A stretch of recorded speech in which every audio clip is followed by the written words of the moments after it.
தமிழ்நாடு விவசாயிகளை பிரதமர் மோடி வஞ்சிப்பதாக குற்றம் சாட்டி கோவை வட்டாட்சியர் அலுவலகம் முன்பு தமிழ்நாடு விவசாயிகள் சங்கங்களின் கூட்டமைப்பினர் கருப்பு கொடி ஏந்தி ஆர்ப்பாட்டத்தில் ஈடுபட்டனர். விவசாயிகள் மீது ஒன்றிய அரசு அடக்குமுறை நிகழ்த்துவதாகவும், விவசாய கடன் தள்ளுபடி செய்யவில்லை, மானியம் வழங்கவில்லை எனவும் குற்றம் சாட்டி முழக்கம் எழுப்பினர். ஒன்றிய பாஜக அரசு மரபணு மாற்ற விதைகளுக்கு அனுமதி அளித்துவிட்டு இயற்கை வேளாண்மைக்கு மாநாடு நடத்துவதா என விவசாயிகள் கண்டனம் தெரிவித்தனர். நதிநீர் இணைப்பிலே இந்த அரசு பாரபட்சம் காட்டுகிறது. கங்கையை சுத்தம் செய்ய 30,000 கோடி, யமுனை துணையாறுகளை இணைக்க 45,000 கோடி, ஆனால் 60,000 கோடிக்கு டிபிஆர் தயார் செய்யப்பட்டு 10 ஆண்டுகளாக தமிழகத்திலே தென்னக நதிகளை இணைப்பதற்கு எந்த நிதியும் ஒதுக்காத நீங்கள் தமிழ்நாட்டுக்கு வருவதற்கான தார்மீக உரிமையை இழந்து விட்டீர்கள். ரசாயன விவசாயம் சொன்னா யூரியா, டிஏபி, பொட்டாசுக்கு ஒரு ஏக்கருக்கு 10,000 ஊக்கத்தொகை கொடுக்குது மத்திய அரசு. அப்ப இயற்கை விவசாயம் மட்டும் கொடுக்கணுமா இல்லையா? அதை கொடுக்காம மரபணு மாற்றப்பட்ட விதைகளுக்கு 500 கோடி ரூபாயை ஒதுக்கிட்டு நான் இயற்கை விவசாய மாநாட்டு கடந்துக்கிறேன்னு சொன்னா இந்த மாநாட்டு மேல எங்களுக்கு சந்தேகம் இருக்கு.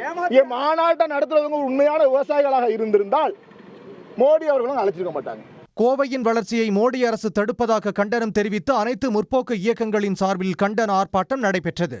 தந்தை பெரியார் திராவிடர் கழகம், ஆதித்தமிழர் பேரவை, தமிழ் புலிகள் கட்சி உட்பட 10க்கும் மேற்பட்ட கட்சிகள் அமைப்பினர் பங்கேற்றனர்.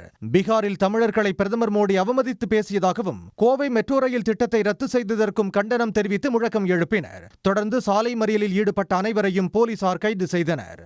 பீகாரில் போய் தமிழர்களை தமிழ்நாட்டில் பீகார் மக்கள் தாக்கப்படுறாங்கன்னு பொய்யா பிரச்சாரம் பண்ணி தமிழர்கள் மீது பழி சுமத்தினார். ஒரிசாவில் போய் தமிழர்கள் ஜெகநாதர் கோயிலுடைய சாவி, பெட்டக சாவி தமிழ்நாட்டுக்கு திருடிட்டு போயிட்டாங்கன்னு பொய்யா சொன்னார். இதெல்லாம் சொல்லிட்டு எப்போ தமிழ்நாட்டுக்கு வரும்போது தமிழில் ட்விட்டரில் பதிவு போடுறது, வேட்டி கட்டிட்டு வர்றது, இதெல்லாம் சொல்லி ஏமாத்த பார்க்குறாரு. எந்த புதிய திட்டமும் இல்லை. இன்றைக்கு வரைக்கும் எய்ம்ஸ் என்று சொல்லக்கூடிய மதுரையில் ஒரு கட்டிடம் இன்னைக்கு வரைக்கும் வரல. அதற்கு பிறகு தொடங்கப்பட்ட 5-6 எய்ம்ஸ்கள் வந்து விட்டன. ஆனால் இதுவரைக்கும் மதுரைக்கு வரவே இல்லை. இப்படி தொடர்ந்து தமிழ்நாட்டை வஞ்சிக்கிற மோடியை இங்கே நாங்கள் வன்மையாக கண்டிக்கிறோம். அவர்களை திரும்பி போ என்று நாங்கள் முழக்கமிடுகிறோம். பிரதமர் மோடி வருகைக்கு எதிர்ப்பு தெரிவித்து கோவை பிஎஸ்என்எல் அலுவலகம் அருகே மறுமலர்ச்சி மக்கள் இயக்கத்தினர் ஆர்ப்பாட்டத்தில் ஈடுபட்டனர். அப்போது கோவை மெட்ரோ ரயில் திட்டத்தை ரத்து செய்ததற்கு கண்டனம் தெரிவித்தனர். மத்திய அரசாங்கத்தினுடைய பட்டியலில் இல்லாத ஆக்ரா, போபால் போன்ற மாநகரங்களிலும் இந்த திட்டத்திற்கு மத்திய அரசாங்கம் அனுமதி அளித்திருக்கிறது.